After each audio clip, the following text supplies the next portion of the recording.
let's get into this. So we'll talk about you being an agent, but let's talk about when you were a senior executive at BT. So Yes. what was your role at BT, and how did you climb up the ranks to reach that level? So at BET, I was senior vice president of ad sales. I managed our digital platform. And so it's all about selling and convincing people that people of color mattered and that they should invest their advertising dollars across BET Digital. And so I spent about 14, 15 years with BET. I started as a salesperson. I remember the first day that I walked in, they gave me P&G, Walmart, Coca-Cola, and said, okay, go for it.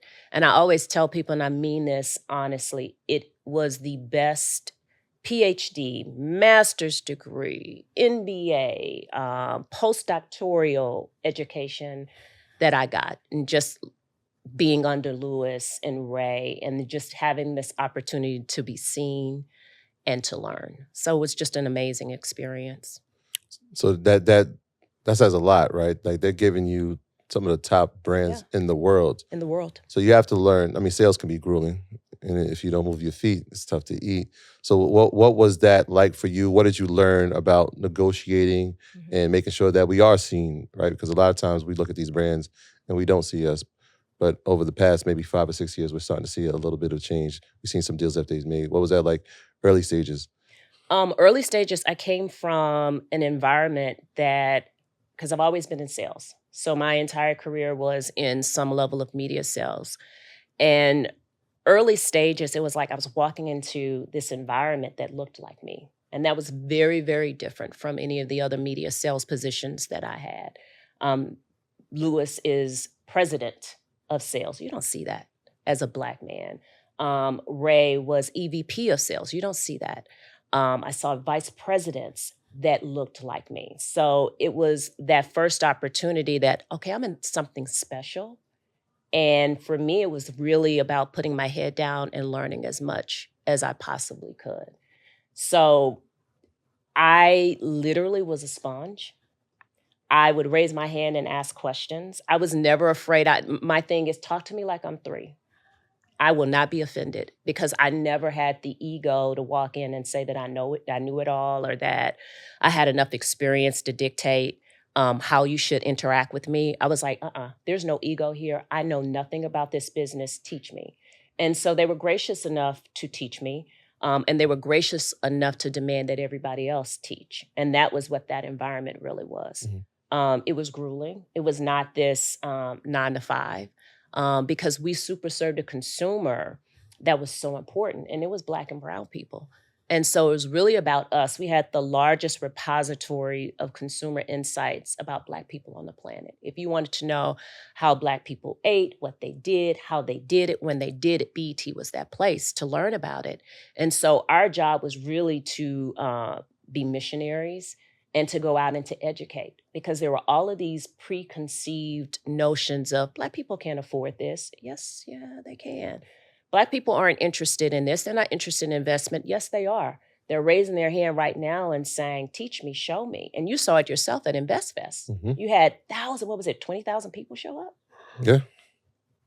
Because they wanted to learn, right? So imagine if you had every financial company, every investment company invest in InvestFest, what their return on investment would have been from these people that are like, I'm raising my hand, teach me. And that was something that we had to do within the confines of BET and really showcase that Black and brown audience was an important audience. So how did you convince the corporate that it was in their best interest to, invest dollars, not only like as a charity thing, but as like a good investment? Never as charity.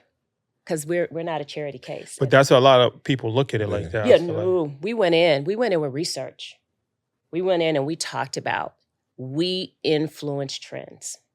And that's it at the end of the day. We influence trends. If you want your business to soar, this is how your business soars. And we demanded top dollar. And it was really, you had an army of people behind you that were unapologetic in what we demanded advertisers do and engage. with the consumers that we serve. So how does that work, right? Because there's a number that they have in mind. Mm-hmm. There's a number that you have in mind. Mm-hmm. But in between that is a negotiation. It's all a right? negotiation. So what are some of those key things when we're going into negotiation that we should have on our board? Like, we're not moving on this, we're not, but like, what are some of those things? I think you have to start first at what's your strategy. What do you know about the company? What do you understand about the company?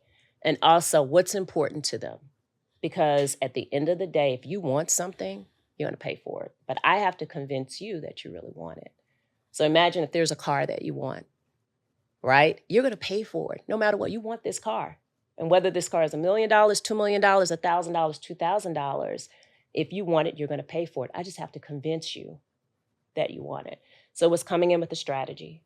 It was coming in with creativity, because the most creative person gets the biggest house at the end of the day. And that was the mantra that we lived by. So we knew that we had to show you the facts, show you why this audience mattered, get you to a place where you're like, I want that audience, come in with the creativity, and show you why in this beautiful house or in this beautiful car, this is why this audience stands out the most. And then when we get to that price and what that ultimate rate was. Now, we didn't always get, obviously, what we wanted, but we always settled at a, in my mind, a comfortable space at the end of the day. So when was the transition from you working at BET to becoming a sports agent? That came about, it was something that I didn't expect. So I didn't have high aspirations of, I want to go into sports and do anything in sports. If we talked 5 years ago, I would have said, hey, I want to be president of a media sales organization. The opportunity to go into sports came from Kai. He calls me one day and he says, hey, I love your business acumen. How much would it cost for me to hire you and have you lead my team? And I said, you can't afford me. And he said, he's like, what did you just say? He wanted you to lead the team, not represent him, but just lead his business. Represent him and lead his business. Oh, he wanted you to be his agent? He wanted me to do everything. Okay. What time frame is this? This was summer of 2021. Okay. So he's left the Celtics. Mm-hmm. He's with Brooklyn. And it's important to know, we didn't actually mention it, but you guys, if they didn't know by your name, you're obviously related. He's your bonus son. Correct. So it's a family. It's a family business as well. Mm-hmm. And that's why I said you can't afford me, because how do you put a price on a labor of love? Right? Like, this is like being a parent. You can't say, all right, so I raised you, I put you through elementary, middle school, and high school, and you owe me XYZ. That's not it. Mm-hmm. And so what I said to him was, hey, I can help you. I'll lean in and help you and provide whatever business acumen that I can. I'm not the most familiar with sports. It's going to be one of those situations where it's going to be a little touch and go. That's interesting. But I'll do it. So when he proposes this to you, is it now, let me familiarize myself with the game of basketball, with sports, with contracts? Oh, yeah. Get agents, like, yeah, take us through that. So that was, oh, Lord, let me, because now, like, I'm watching the game before as Kyrie's my child, go Kyrie. Now I have to watch the game from a business perspective. Now I'm looking at contracts. Now I'm looking at different players and trying to analyze what their career has been for the last 5 years, 10 years. What were the successes? What were the failures? So now I'm deep into the research of really understanding this business of sports, this business of basketball.